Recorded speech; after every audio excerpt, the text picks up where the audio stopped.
check on those ticks. Pointed at the fire department. Just under 300. Okay, so tick speed, heat signatures. Okay, so it's reading surface temperature of whatever's right there. Watching we start to open compartments and you actually start to open a hole of that like windows, it's going to read a much higher temperature. So what that means is the surface of that wood feels like 300. Not that that room is 300. Okay, that room is probably higher than 300. All right, let's see what happens here. So we're going to try to show how there's unburnt fuel in the smoke.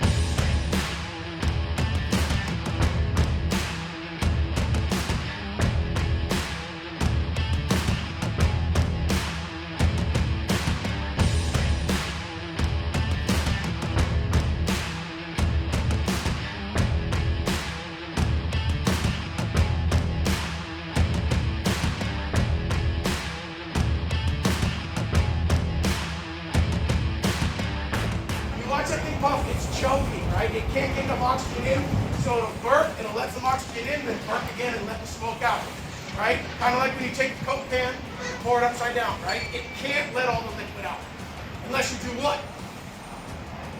You gotta do what you call it, right? Unless you put a key in the top of it and open a ventilation hole. All right. This is gonna be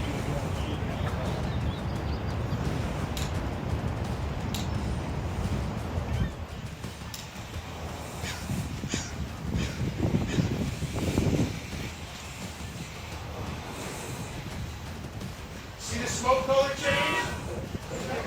Still not quite giving us what we want, but it is letting us know that there's more burning, right?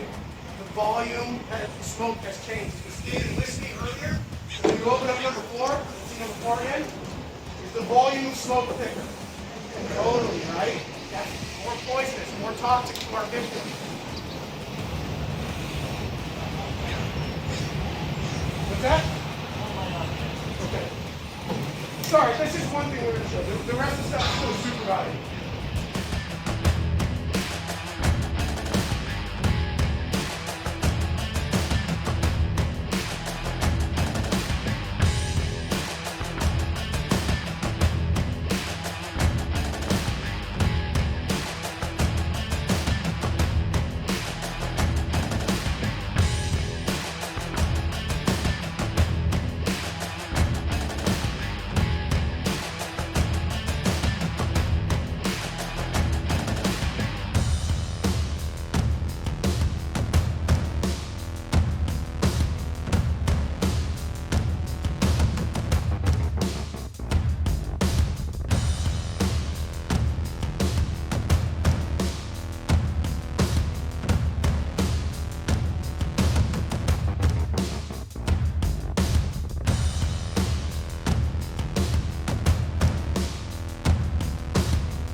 And watch how quickly this spreads. Dry Christmas tree.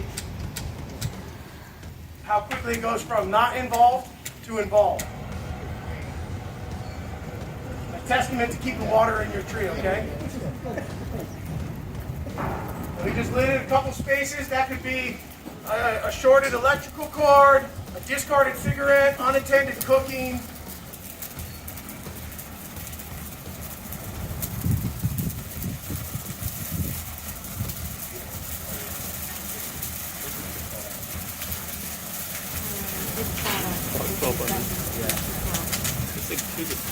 Burning pretty hot? Can you feel the radiant heat? All right. I'm going to move this a little closer because I'm worried my experiment won't work.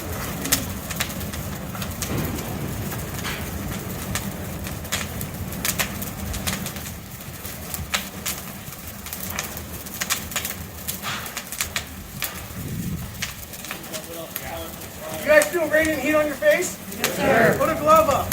on a part of your face. You cool down? Yes, sir. Okay?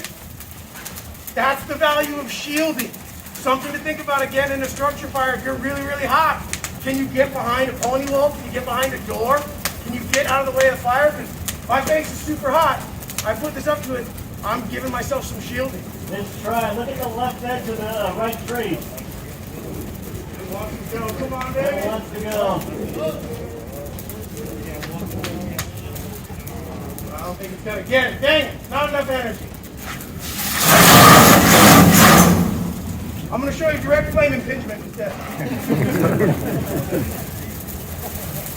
Didn't quite give me radiation, but you get the idea. That Christmas tree go up fast? Yes. Let's take a look at this one. Probably like 10 seconds. The thing is gonna be a ball of orange, and then it'll be completely burnt out.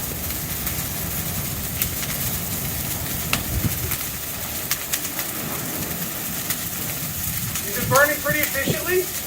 Yeah, we don't see a ton of smoke coming from this, so it's releasing a ton of heat. Try that experiment again. Feel the heat against your face. Put a glove up. Okay, that can represent your hood. That can represent a building, a piece of building. Get yourself away from that radiant heat. Protect yourself from potential burn injuries.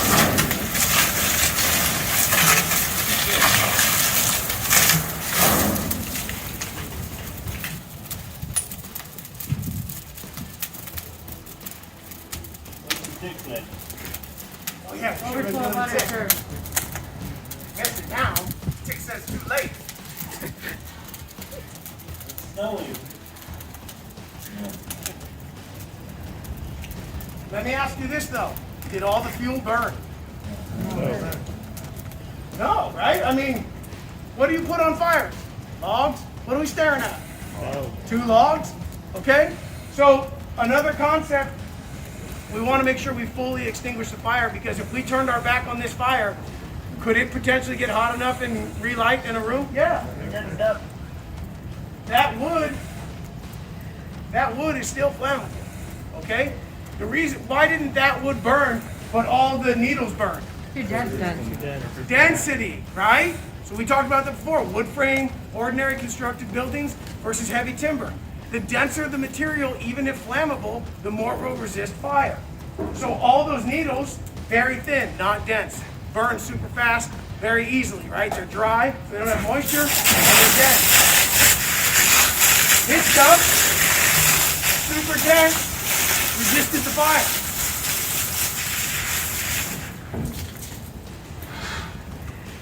Question.